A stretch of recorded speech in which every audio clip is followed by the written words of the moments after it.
नमस्कार, मैं हूं प्रवीण गौतम। दोस्तों, वीडियो में बात करेंगे कि चुनाव आयोग ने आज तक के पत्रकार को क्यों चेतावनी दी। आज तक के रिपोर्टर ने बिहार चुनाव को लेकर क्या खुलासा किया, जिसके बाद चुनाव आयोग चेतावनी दे डालता है। चेतावनी देने वाले चुनाव आयोग को आईना दिखाएंगे इस वीडियो में कि आप धमकी तो दे रहे हैं, लेकिन जो आपका काम है वो काम आप करते कितना है। सबूत के साथ आपके सामने कुछ फैक्ट रखेंगे।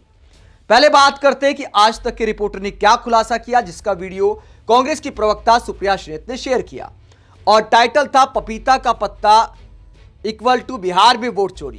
कांग्रेस की तरफ से जो वीडियो शेयर किया गया उसमें पीयूष मिश्रा क्या खुलासा करते हैं। पीयूष मिश्रा बिहार में ग्राउंड रिपोर्टिंग कर रहे थे जब मतगणना हो रही थी और उसी दौरान का एक वाकया वो सुनाते हैं और उस वाकये में क्या होता है इनके साथ, इन्होंने पूरी कहानी सोशल मीडिया पर बताई है। आज तक का एक कार्यक्रम है, आज तक रेडियो का रिपोर्टर ऑफ एयर, तो उसमें एक किस्सा सुनाते हैं। क्या किस्सा सुनाते हैं, जिसके बाद चुनाव आयोग चेतावनी देता है। चेतावनी में क्या बोला चुनाव आयोग ने वो आपको दिखाएंगे। बिहार में मतगणना वाले दिन का किस्सा सुनाते हुए पीयूष मिश्रा अपने कार्यक्रम में कहते हैं, जब हम लोग आज बीजेपी दफ्तर में थे, वहां पर हम लगातार रुझानों के बारे में रिपोर्ट कर रहे थे।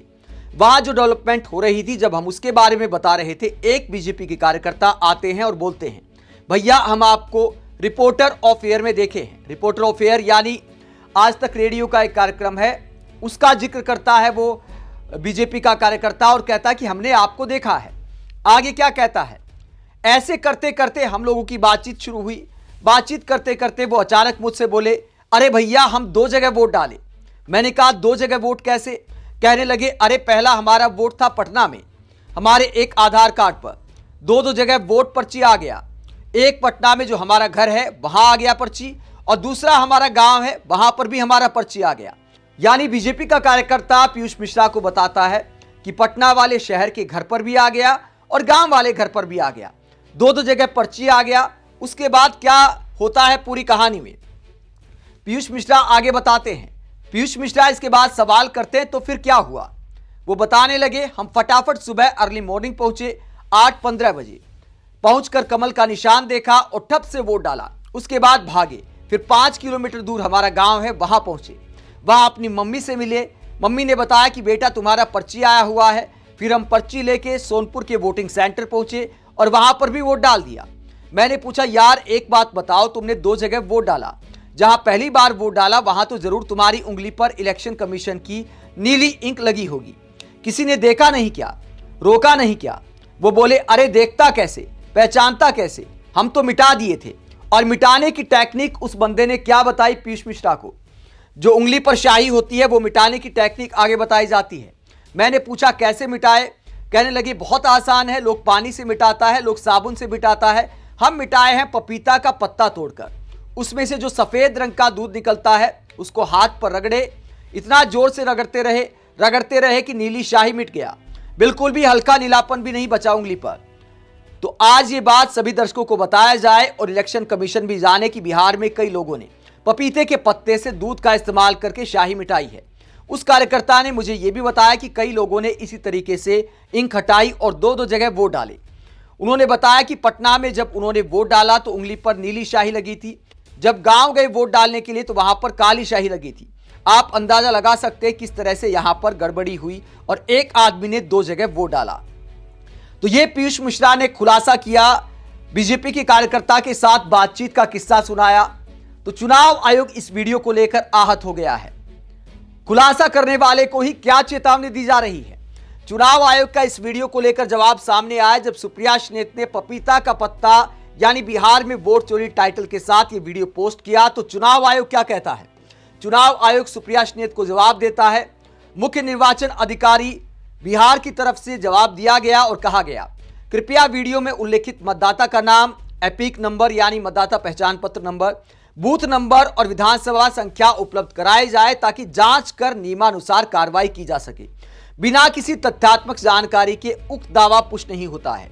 किसी भी तरह की फेक न्यूज फैलाने पर यथोचित कानूनी कार्रवाई की जाएगी। यानी कानूनी कार्रवाई और फेक न्यूज का जिक्र करते हुए चुनाव आयोग पीयूष मिश्रा को ही एक तरह से चेतावनी दे रहा है कि अगर आप सारी जानकारी नहीं देते हैं तो फिर फेक न्यूज फैलाने के मामले में कानूनी कार्रवाई भी हो सकती है। जब चुनाव आयोग ने यह चेतावनी दी तो उसके बाद मजाक बन गया है कि जिन लोगों ने आपको फैक्ट दिए, सबूत दिए, क्या उस पर कोई कानूनी कार्रवाई हुई है?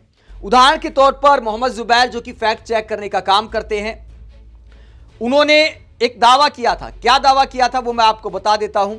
यह खुलासा किया था कि बीजेपी के जो नेता हैं संतोष कुमार ओझा, उनके दो एपिक नंबर एक्टिव हैं। उसकी पूरी जानकारी तस्वीरों के साथ मोहम्मद जुबैर देते हैं, जिस पर बक्सर जिला प्रशासन ने, चुनाव आयोग ने कहा था कि आपने मुद्दा उठाया, बहुत अच्छी बात है, हमारे नोटिस में आ गया है, हम इस पर रिपोर्ट सबमिट करेंगे। और यह भी कहा था कि सोशल मीडिया पर भी उसे पोस्ट करेंगे। अब मोहम्मद जुबैर कई दिनों से पूछ रहे हैं, बक्सर जिला प्रशासन से पूछते हैं कि भैया जेंटल रिमाइंडर है, 3 दिन हो चुके हैं, आपने अब तक कोई अपडेट नहीं किया है कि इस पर आखिरकार क्या कानूनी कार्रवाई हुई। इसके अलावा मोहम्मद जुबैर एक लंबी लिस्ट निकालते हैं, ये आप देख सकते हैं। मोहम्मद जुबैर ने ज्ञानेश कुमार का एक वीडियो पोस्ट किया है जिसमें उन्होंने दावा किया था कि एक आदमी एक ही जगह वोट कर सकता है। तो मोहम्मद जुबैर बाकायदा कई ऐसे मतदाता सामने रखते हैं जिन्होंने 2 जगह वोट किया है, पूरे सबूतों के साथ एक के बाद एक पूरी जानकारी रखते हैं और ये बताते हैं कि इन बंदों ने 2 जगह मतदान किया है। तो जिन लोगों ने फैक्ट सामने रख दिए, चुनाव आयोग ने उन पर आखिरकार क्या कार्रवाई की है? तो पीयूष मिश्रा को चेतावनी देने की बजाय या उनका वीडियो शेयर करने वालों को चेतावनी देने की बजाय चुनाव आयोग को उन शिकायतों पर एक्शन लेना चाहिए जिस पर सबूत सामने रखे गए हैं। ऐसे सच्चाई बताने वाले को ही आखिरकार क्यों डराया जा रहा है? संदेश वाहक को ही चेतावनी दी जा रही है जो चुनाव आयोग को जगाने की कोशिश कर रहा है। यह पूरा मामला असल में चुनाव आयोग पर गंभीर सवाल उठाता है। सवाल यह उठाता है कि जब मतदाता सूची शुद्ध हो चुकी है, ज्ञानेश कुमार जी छाती ठोक कर दावा कर चुके हैं कि बिहार की मतदाता सूची को हमने शुद्ध कर दिया, तो फिर आखिरकार ये 2 जगह पर्ची क्यों आ रही है? 2 जगह मतदान कैसे हो रहा है? 2 जगह मतदाता पहचान पत्र अब तक एक्टिव क्यों है? मोहम्मद जुबैर को अब तक चुनाव आयोग ने जवाब क्यों नहीं दिया है? जब चुनाव आयोग ने ऐसे चेतावनी दी पीयूष मिश्रा के वीडियो को लेकर, तो वरिष्ठ पत्रकार रवीश कुमार क्या कहते हैं? जिन लोगों के नाम, फोटो इसी माध्यम से आपको टैग कर बताए गए कि वो 2 राज्यों में चुनाव में वोट देते रहे हैं, उनके बारे में आपका जवाब आ गया क्या? भले ही वो 4-5 उदाहरण थे, लेकिन बताना तो चाहिए था कि एसआईआर लिस्ट में डुप्लीकेट वोटर कैसे हैं। दूसरा, राज्यसभा सांसद कपिल सिब्बल ने आरोप लगाया है कि ट्रेन से वोटर भेजे गए, उनकी जांच हो गई क्या? जवाब आ गया क्या? तो रवीश कुमार कई सवाल करते चुनाव आयोग से, लेकिन इस पर कोई प्रतिक्रिया सामने नहीं आती है। चुनाव आयोग की मर्जी है किसको चेतावनी दे, किसको जवाब दे, अपनी सहूलियत के हिसाब से जवाब दिए जाते हैं, वरना मामला ठंडे बस्ते में डाल दिया जाता है। इसके अलावा कॉमेडियन और व्यंग्यकार राजीव निगम कहते हैं, आप इनके ऊपर कानूनी कार्रवाई कर ही दो, उठाकर जेल में डाल दो, ताकि लोगों को सबक मिल सके और आगे से ऐसी कोई बात सामने रखने की हिम्मत भी ना कर सके, यानी आगे कोई खुलासा ही ना करे, अपनी आप बीती ही ना सुनाए, जेल में ही डाल दो। तो राजीव निगम कटाक्ष करते हुए कहते हैं, दोस्तों कायदा यह बनता है कि चुनाव आयोग को चेतावनी देने की बजाय बिहार चुनाव के दौरान ही एक्शन का कोई एग्जाम्पल सेट करना चाहिए था।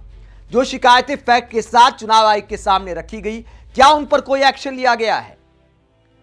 कई लोग मजाक उड़ा रहे कि क्या चुनाव आयोग आजकल सिर्फ फॉर्मेलिटीज के लिए रह गया है कि बस सुरक्षा बलों की तैनाती करनी है, मशीन वगैरह का इंतजाम करना है, गिनती करनी है, बाकी चुनाव आचार संहिता में कौन क्या करता है क्या नहीं करता है, 2 जगह मतदान हो रहा है कि 1 जगह मतदान हो रहा है, इस पर एक्शन लेने के लिए चुनाव आयोग क्या नहीं है? ये सवाल उठाए जा रहे सोशल मीडिया पर। अगर चुनाव आयोग ने डबल वोट को लेकर कोई एक्शन लिया होता, पब्लिक डोमेन में ऐसा आया होता, तो फिर चुनाव आयोग की साख पर ऐसे सवाल नहीं उठते। आप इस पूरे मसले को लेकर क्या सोचते हैं? कमेंट बॉक्स में अपनी राय जरूर दें, साथ ही चैनल को सब्सक्राइब भी करें। नमस्कार।